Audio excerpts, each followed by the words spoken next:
नमस्कार मित्रांनो, मी उदय लाड पुन्हा एकदा स्वागत करतो आपल्या सर्वांचा आवडत्या युट्यूब चॅनल शेती मित्र वर व्हिडिओ पाहणाऱ्या प्रत्येक शेतकरी मित्राचे आणि कास्तकार बांधवाचे आजच्या व्हिडिओमध्ये मनापासून खूप खूप स्वागत।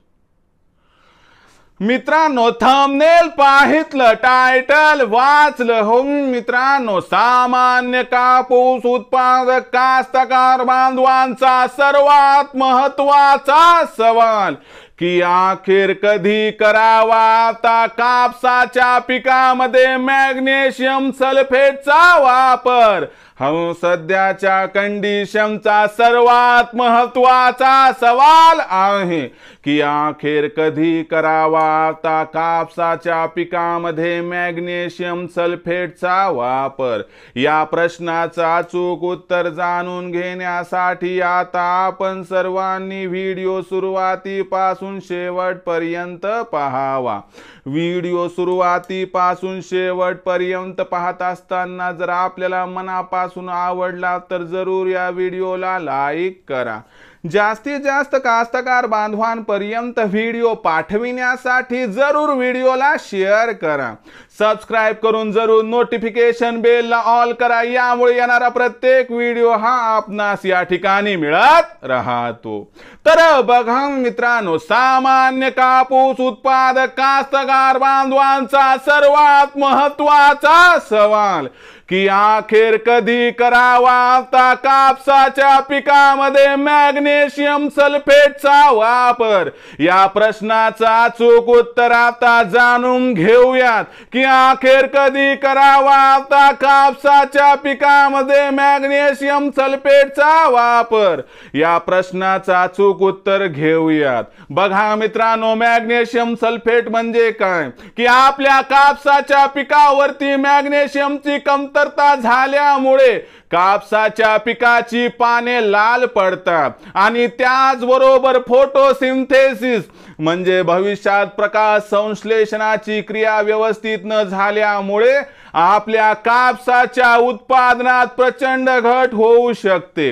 मग अशा परिस्थितीमध्ये जर आपण सुरुवातीपासूनच योग्य वेळी कापसाच्या पिकावरती मॅग्नेशियम सल्फेटची फवारणी घेतली तर भविष्यामध्ये कापसाची पानं लाल पडणार नाही, त्यावर लाल्या येणार नाही आणि उत्पादनात अजिबात घट होणार नाही। मग अशा परिस्थितीमध्ये कापसाच्या पिकामध्ये मॅग्नेशियम सल्फेटचा वापर कधी, किती आणि कसा करावा? तर बघा मित्रांनो, ज्या वेळेस आपलं कापसाचं पीक हे 40 दिवस, 60 दिवस आणि 80 दिवस या 3 फेजमध्ये असते आणि कधी कधी 100व्या दिवशी आपण बघायला गेलो तर आपण 20, 40, 60, 80, 100 या तुलनेमध्ये 4-5 दिवस प्लस मायनस धरले तर अशा पद्धतीने कापसामध्ये 5 फवारणी घेत असतो। यामधील दुसरी फवारणी, तिसरी फवारणी, चौथी फवारणी म्हणजे कापूस 40 दिवसाचा, 60 दिवसाचा, 80 दिवसाचा झाला की कापसाच्या पिकामध्ये मॅग्नेशियम सल्फेटचा वापर आपण करायला पाहिजे।